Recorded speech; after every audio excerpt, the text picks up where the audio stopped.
Guys আজকে আপনাদেরকে নিয়ে যাব একটা পরিত্যক্ত ঘরে। তো চলেন, এই ঘরটা আজ থেকে 10 বছর ধরে পরিত্যক্ত হয়ে রয়েছে। তো এখন আমরা যাব, দেখি ভূত পিতনি কি আছে। তো চলেন যাওয়া যাক। তো গাইস পাশের কি অবস্থা, একদম অন্ধকার, খুবই গরম।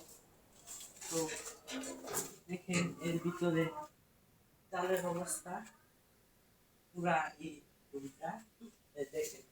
অনেকদিন আগের একটা র্যাক পরে আছে, যে এই জায়গায়